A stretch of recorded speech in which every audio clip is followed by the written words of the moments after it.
Ainda assuntos de segurança, a Polícia Civil de São Paulo investiga se o médico Carlos Alberto Azevedo matou outros 2 colegas em Alphaville, em Barueri, na Grande São Paulo, devido a uma briga por licitações públicas. A Júlia Firmino está de volta aqui no nosso programa, em Os Pingos nos Is, vai trazer detalhes aí da investigação desse caso. Já há esta linha de investigação, é isso, Júlia? É isso, Koba. Agora a linha de investigação da polícia é, de fato, entender se o assassinato de Luiz Roberto Pellegrini Gomes, de 43 anos, médico, e Vinícius dos Santos Oliveira, também médico, de 35 anos, foi motivado por disputas de contratos na área da saúde com o médico Alberto Azevedo Filho, que atirou 10 vezes contra Luiz e Vinícius. A prisão de Carlos Alberto foi convertida, inclusive, em prisão preventiva depois que ele passou por audiência de custódia. E em 2025, ou seja, ainda no ano passado, Carlos Alberto também já havia sido preso por racismo e agressão em Aracaju, em Sergipe. Em entrevista à TV Globo, o delegado Andreas Schiffman afirmou que Carlos e Luiz eram donos de empresas do setor de gestão hospitalar e já vinham tendo desentendimentos há algum tempo. Inclusive, o Vinícius era funcionário do Luiz. Então, possivelmente teria tomado as dores, né? A gente imagina, as dores do próprio chefe, né? Do Luiz. E aí o delegado ainda disse que a relação entre eles era marcada por brigas e discussões. Carlos Alberto também tem registro de CAC, né? Que é colecionador, atirador e caçador, mas ele não tem aí a liberação para andar armado, né? Para posse de arma, para porte de arma, né? Então, câmeras também registraram essa ação e a gente tem essas câmeras que mostraram, né, toda a ação em que o Carlos Alberto parte para cima mesmo, se envolve com uma briga com os outros 2 médicos e depois acaba atirando nessas vítimas, né? No estabelecimento, eles estavam aí em um restaurante e aí eles teriam se desentendido, começado uma discussão, a briga ganhou uma grande proporção e aí os funcionários desse restaurante precisaram, inclusive, acionar a guarda municipal. E aí, quando a guarda municipal chegou nesse local, eles fizeram aí buscas, né? Perguntaram também para o Carlos se ele estava armado. O médico negou, mas assim que o Luiz e o Vinícius saíram do local, a gente consegue ver nas imagens, né? O Carlos atira, né, contra eles. O Luiz foi atingido com 8 tiros e o Vinícius com mais 2 tiros. Eles foram atendidos, inclusive, ao médico, né? Foram levados ao hospital, mas não resistiram aos ferimentos e vieram a óbito. O caso foi registrado como homicídio e apreensão de objeto na delegacia de Barueri. E com Carlos, a polícia também apreendeu a arma que foi usada no crime, uma pistola 9mm e R$16 mil em dinheiro. Em nota, a Secretaria de Segurança Pública de São Paulo informou que o caso é investigado por meio de inquérito nessa delegacia, né, a delegacia de Barueri, e que a autoridade policial prossegue com as diligências visando o total esclarecimento dos fatos. Os demais detalhes do caso serão preservados para garantir a autonomia do trabalho policial. Então, dizendo aí que isso vai correr em segredo, né? Toda essa investigação ainda vai correr em segredo. Volto com vocês. Muito obrigado, viu? Júlia Firmino falando ao vivo aqui das ruas de São Paulo. Deixa eu chamar aqui o delegado Palumbo. Linha de investigação importante essa, né, Palumbo? O que mais a polícia pode fazer para esclarecer esse fato aí? Um crime que tem repercutido muito, né, pela brutalidade ali. Uma briga que começou a partir de uma discussão, depois entraram ali em vias de fato, agressões. Ele saiu, pegou a arma e simplesmente matou ali outros 2 colegas médicos em frente ao restaurante em que estavam. Fala, Palumbo. E tudo por causa de dinheiro, sempre envolvendo dinheiro, né? Médico geralmente ganha muito bem, né? Mas a cobiça, a ganância faz com que ele vai até um estabelecimento comercial, um restaurante, agride um médico, depois vai para cima de outro. Aí, literalmente, a gente vê nas imagens que ele toma um desacerto, falando a linguagem popular, não contente, ele vai até um veículo, pega uma arma e simplesmente mata. E ali estava passando guardas municipais que presenciaram a cena e efetuaram a prisão. É a certeza da impunidade. Qualquer pessoa que tem um mínimo de discernimento, de cultura, sabe que qualquer estabelecimento comercial, ainda mais em se tratando um desse aí que a gente vê que é de um restaurante de classe A, B, a gente sabe que vai ter câmera de segurança, mas ele não se importou. Ele foi, agrediu e depois nas ruas. Todo mundo sabe que hoje, literalmente, estamos vivendo numa época que todo mundo é monitorado. Ele vai lá e mata na maior tranquilidade do mundo. O que é isso? é a certeza da impunidade. Ele sabe que daqui a pouco ele vai receber algum benefício, vai alegar alguma defesa esdrúxula e pode ser que algum juiz, algum magistrado caia nisso e deixe este coitadinho, entre aspas, né, porque de coitado não tem absolutamente nada, matou pessoas honradas, pessoas de família, e sai naturalmente aí para responder em liberdade. Aí o processo demora 10, 15, 20 anos, fica se arrastando na justiça e depois ele recorre, e aí fica se arrastando mais um tempo. Ou seja, certeza da impunidade.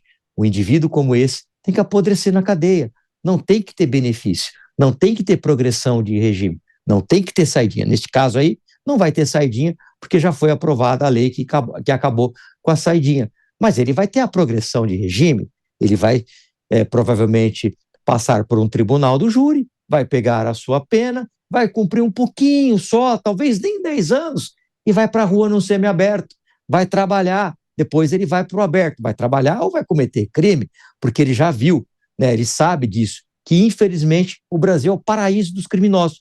Por culpa de quem? Por culpa de político que vê lógica no assalto, por culpa de político, como o Mota mesmo falou, que fala uma coisa, mas depois se recusa a votar para acabar, por exemplo, com a progressão de regime. E, Mota, um comentário seu que me chamou bastante atenção, você falou que 0 político assinaria, e você tem razão, eu sou autor de uma PEC para acabar com a progressão de regime. Não tem absolutamente nenhuma assinatura de políticos de esquerda. 0. Ou seja, é a prova, Mota, de que você, mais uma vez, está certíssimo. Preso em flagrante, o delegado Palumbo estava falando aqui a respeito dessa situação que torna as pessoas sem medo de responderem na justiça, né? Antes de passar para o Mota e para o Diego, Palumbo, eu vou voltar com você mais uma vez sobre esse caso, porque esse médico se livrou de morrer também, né? Se a gente vê as imagens dele sendo preso, os guardas civis já estavam no local, prendem ele em flagrante ali, quase que no ato. Ele poderia ter levado um tiro ali de um dos guardas e isso seria legítima defesa também, né? Com certeza, Kobayashi. Você, como advogado, sabe bem disso, que isso seria legítima defesa. É claro, né, que sempre aparece os mimizentos de plantão dizendo que a polícia não deveria ter atirado. É muito fácil falar isso quando a gente está num ar-condicionado, né? Agora, quando você está na rua vendo uma situação como essa, você tem, às vezes, 2, 3 segundos para decidir o que fazer, o que não fazer. Enquanto um juiz, um promotor, tem lá dias, semanas, às vezes meses, para ficar analisando, divagando, olha, por que você não fez isso, por que você não fez aquilo? Eu já ouvi, inclusive, de magistrado, delegado, por que não atirou no braço? Eu falei, porque a minha vida não é videogame, eu não aperto um botão aqui e sai outro delegado Palumbo. Então, geralmente, numa troca de tiro, e vou ser bastante sincero, a maioria dos policiais visam o tórax ou a cabeça, que é para já neutralizar de vez, porque esse papinho furado aí de você atirar na perna ou no braço, eles se esquecem de que o bandido ele tem um reflexo, e se você atirar no braço e ele tiver com uma pistola, ele descarrega uma pistola com 15 tiros em cima de você. Se ele tiver com um fuzil, ele dá uma apertadinha no gatilho e sai lá 20, 30 munições aí de 7,62, só que os especialistas de segurança acham que a gente vive no videogame, que ele está com o controle na mão ali e que aperta outro botão e que o policial tem várias vidas. A gente tem que parabenizar a atitude desses guardas civis. Eles foram extremamente calmos, agiram corretamente, mas se tivesse matado esse médico, seria legítima defesa clássica. Ô Roberto Mota, você que também é da área de segurança aí, tem uma bancada de jurados do VAR da polícia hoje em dia que é impressionante, né? Fica analisando conduta por conduta aí dos policiais, dos agentes de segurança, guardas civis. Como o Palumbo disse aí, eles esperam que atire na perna, né? Aquela coisa só de filme de Hollywood. Esse caso serve para a gente chamar a atenção para 2 pontos, Koba. Primeiro, a disposição do assassino, né? Um restaurante lotado, na frente de guardas, ele não quis nem saber. Ele pegou a arma e atirou mesmo.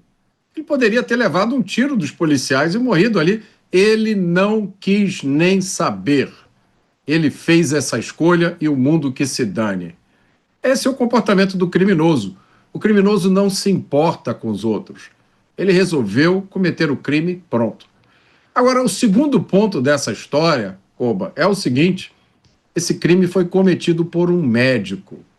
Mas espera aí, Mota. A gente não escuta falar todo dia que a culpa do crime no Brasil é da falta de educação?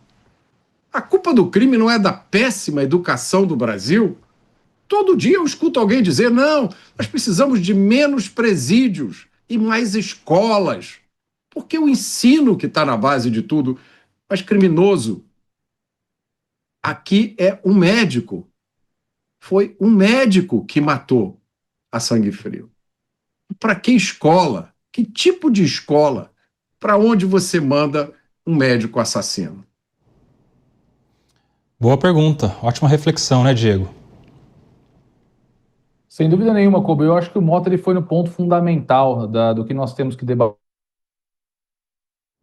Travamos aqui com o Diego Tavares, daqui a pouco a gente volta com ele com a conexão restabelecida. Deixa eu voltar com você então, Mota, a respeito disso ainda, né?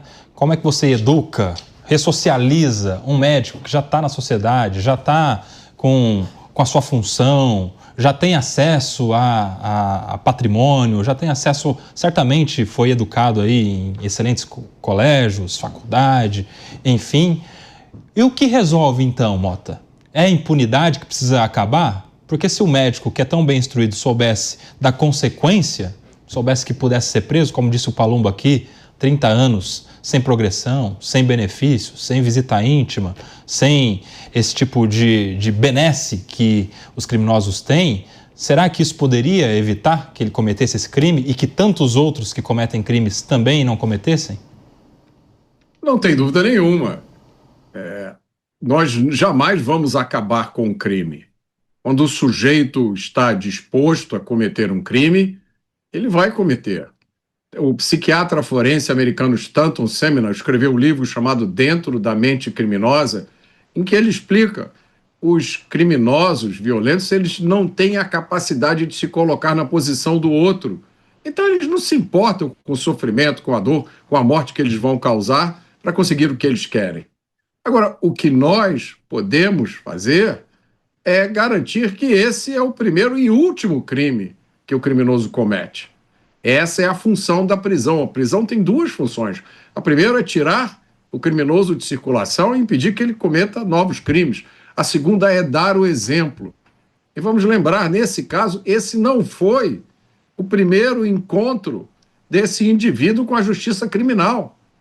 Quantos crimes a pessoa precisa cometer aqui no Brasil para ficar de vez fora de circulação? Não existe isso. Aqui no Brasil sempre há uma nova chance para o criminoso. Então a gente precisa recuperar aquelas lições que já foram aprendidas pela humanidade há muito tempo. Crime é escolha. Esse sujeito tomou a decisão de tirar uma arma e matar duas pessoas. E como nós vivemos no Brasil, ele não vai pagar por isso como deveria. Ô Palumbo, você que é deputado federal, além de ser delegado de carreira aqui nos grupos de elite da Polícia Civil de São Paulo, qual é a maior dificuldade que você encontrou em Brasília, no Congresso, para combater criminalidade? Porque você tem seus projetos, aqui fala diariamente a respeito do que precisa acontecer. O que precisa para tornar isso tudo na prática lá? Quais são as barreiras que você encontra lá no nosso parlamento em Brasília? A barreira que a gente encontra é a esquerda, que literalmente defende o bandido. Fala uma coisa e faz outra. Não vota e não votaram, por exemplo, para acabar com a saidinha. Muitos se ausentaram. E não votar, se ausentar, significa que você é a favor de quem? Do bandido. Você tem um projeto de lei para ferrar a vida do bandido e você simplesmente dá aquele verdadeiro migué. Ah, eu não votei, eu estava doente, não, eu estava ausente, estava em missão oficial. O que você está fazendo? Você está defendendo o bandido. Como o Mota mesmo falou, todos os projetos de lei, ou a maioria dos projetos de lei que tem lá para acabar com a progressão de regime, para acabar com o benefício, para aumentar a pena, para deixar esses bandidos atrás das grades, eles votam contra. Então eu senti essa dificuldade extrema lá. E não é que eles ficam na moita, não, é declarado isso. Eles acham que cadeia não resolve. Eles acham que tem que ressocializar. Um indivíduo como esse aí, um médico, que deve ter estudado nas melhores escolas, deve vir de uma família classe média, ou talvez classe média alta, não sei. Você acha realmente que ele não tem noção do que ele está fazendo? Claro que ele tem, mas a esquerda não quer que ele fique preso, não quer que ele fique lá 40 anos atrás das grades. Se quisesse, hoje nós já não teríamos no Brasil a progressão de regime, nós não teríamos no Brasil auxílio reclusão, nós não teríamos no Brasil visita íntima. Cadeia não é resort, cadeia não é motel. Se você quiser fazer amor com o seu marido, com a sua esposa, com quem lá quer que seja, não cometa crime. Pronto. Vamos tornar a vida do criminoso mais difícil. Para aqueles que estão aqui fora, pensar, poxa, se eu matar alguém, se eu fizer uma barbaridade como essa, nem sexo eu vou poder fazer na cadeia. E não tem que fazer mesmo. Você que se vire lá dentro.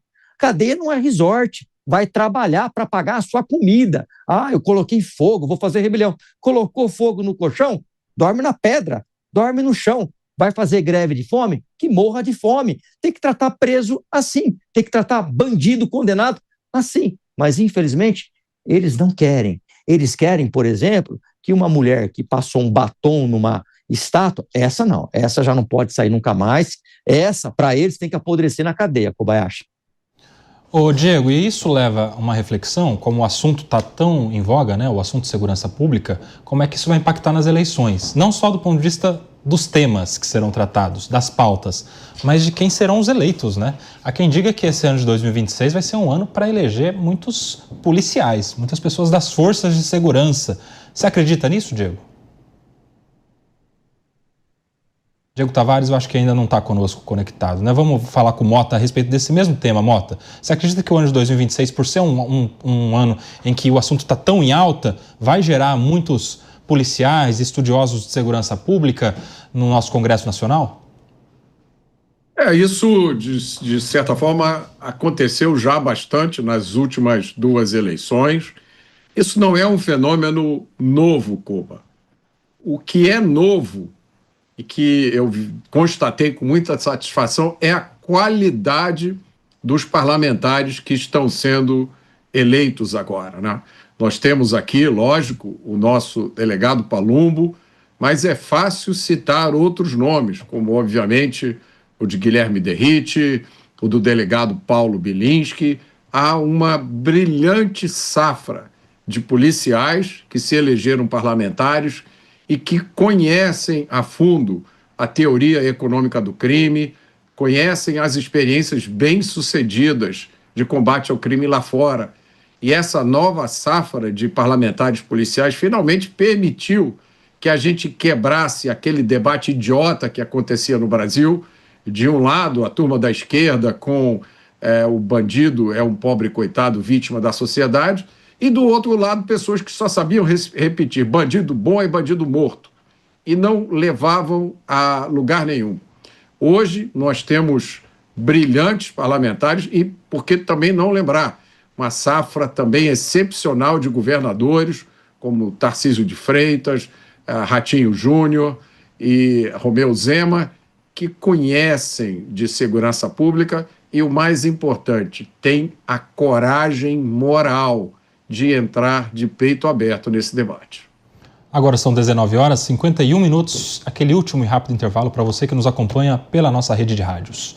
Por aqui, Diego Tavares, agora sim, nos ouvindo. Diego, você acha que 2026 vai ser um ano com muitos policiais, muitas pessoas da área de segurança sendo eleitos? Inclusive, Guilherme Derrite tem sido cotado agora como sendo o vice na chapa de Flávio Bolsonaro. Kobayashi, eu acho que Guilherme Derrite é um excelente quadro da política brasileira, aqui no estado de São Paulo especificamente, colocou em outro patamar a questão do combate à criminalidade organizada, se mostrou um excelente político durante a tramitação do PL antifacção, no qual ele foi relator e desempenhou muito bem o seu papel, deixando aqui muito claro que as críticas sobre algumas versões do texto, isso é algo totalmente normal no processo legislativo. Está aqui o Palumbo, que não me deixa mentir, que é um parlamentar que desempenha também muito bem as suas atividades. É normal que um texto complexo seja alterado por diversas vezes na etapa de negociação. Só que do ponto de vista eleitoral, eu acredito que Derrite ele não agrega muito a chapa de Flávio Bolsonaro, para não ser pela questão da segurança pública, que já é uma bandeira histórica também do bolsonarismo. Fica meio que aquela história de pão com pão. Então eu acho que Flávio deveria buscar um vice que complementasse algumas deficiências da sua própria candidatura. Talvez uma vice-mulher, talvez um vice mais ligado aos partidos de centro, talvez um vice posicionado na região norte ou nordeste do país. Eu acho que isso sim seria uma construção que daria mais competitividade. Aqui no estado de São Paulo, que é a base eleitoral de Guilherme Derrite, o senador Flávio Bolsonaro já conta para sua pré-candidatura com o apoio do próprio Tarcísio de Freitas, como nós já repercutimos aqui hoje, inclusive. Então, acredito que, muito embora seja um nome brilhante, um nome que agregue, ainda que pouco, mas agrega, o nome do Guilherme Derrite não seria o ideal. O Guilherme Derrite deve garantir uma vaga para a direita aqui pelo Senado de São Paulo. Enfim, temos aqui 2 vagas que estão sendo muito competitivas. Alguns dos principais nomes que estão disputando essas vagas ao Senado são nomes da esquerda, como o próprio Fernando Haddad, ministro Márcio França, Guilherme Boulos. Então é muito importante que a direita esteja bem posicionada nas 2 vagas ao Senado aqui pelo estado de São Paulo. E Guilherme Derrite é, sem dúvida nenhuma, um dos nomes favoritos a conquistar uma dessas vagas. E claro que o nome do Derrite aparece pelo trabalho que ele fez aqui na Secretaria de Segurança Pública de São Paulo, né? Se tornou um quadro muito importante e talvez dentro do partido, que ele é do Partido Progressistas, o PP, cujo o presidente é o senador Ciro Nogueira, ele tem se tornado o nome mais carismático, teoricamente, justamente pela pauta da segurança pública, né? Ele tem sido um nome que despontou, foi deputado federal uma vez, secretário de Segurança, agora é pré-candidato ao Senado com uma ampla vantagem sendo demonstrada nas pesquisas aqui em São Paulo e, por isso, agora tem o seu nome ventilado como sendo vice na chapa com Flávio Bolsonaro. Agora, 19 horas, 54 minutos, nós estamos de volta para você que estava no intervalo na nossa rede de rádios. Eu sou o Nelson Kobayashi, sigo aqui com o delegado Palumbo, com o Roberto Mota e com o Diego Tavares, agora repercutindo a possibilidade de Derrite ser o vice na chapa com Flávio Bolsonaro. Deixei com o Palumbo. Palumbo, o Derrite tem um caminho aberto para ser eleito senador aqui em São Paulo, né? Tem grandes chances de ser eleito. Você acha que ele pode ser tentado a disputar uma vice-presidência junto com o Flávio em uma campanha muito mais acirrada que seria contra o presidente Lula? Olha, eu acredito que Flávio Bolsonaro tem que procurar um nome dentro de um partido com força. E o PP é um partido grande, é um partido com bastante força. Claro que o caminho para o Senado está muito mais consolidado para o Derrite. Agora, se vier um convite eu acho que ele não vai negar, ele vai acabar aceitando. Isso tudo é muito novo, isso é tudo muito prematuro, e concordo com o Diego, né? O Flávio Bolsonaro, ele precisa se alinhar a outros partidos. Ficar somente com uma candidatura baseada somente no PL, sem apoio de outros grandes partidos políticos, fica mais complicado uma eventual vitória por parte de Flávio Bolsonaro, Kobayashi. E lembrando, Mota, que o Guilherme Derrite é um quadro jovem, né? Ou seja, quantas eleições pela frente ele ainda disputará? Se ele já é cotado hoje para ser vice-presidente em uma chapa competitiva e tem um caminho aberto pela frente no Senado, aqui por São Paulo, ele certamente em algum momento vai disputar aí o governo do estado de São Paulo também, né? Principalmente se Tarcísio for reeleito aqui, em que na próxima eleição ele não tem mais condições de disputar e o Derrite provavelmente estará ali em um meio de mandato de 8 anos no Senado Federal. 1 minuto para o Roberto Mota. É isso, eu acho que o grande desafio de Derrite agora é gestão de expectativas, né? Principalmente gestão desses amigos que chegam nesse momento sugerindo isso, sugerindo aquilo. Eu acho que Derrite vai ser eleito senador. Ele também pode disputar o governo, se Tarcísio for candidato a presidente. Ele poderia ser candidato a vice-presidente? Poderia muito. Mas é preciso ter cuidado com essas especulações. Ele tem um futuro pela frente, não vale a pena queimar etapas. Ô, Diego, em 1 minuto para você também, parece que o Ciro Nogueira vai utilizando o nome do Derrite, né, que é o popular do partido, para ficar criando espaços de negociação, né? Aqui, vai ser candidato ao governo, mesmo com o Tarcísio, ou vai ser candidato a vice do Flávio, e fica especulando, né? Fala aí, ô Diego Tavares, em 30 segundos, porque eu já roubei 30 dos seus 1 minuto.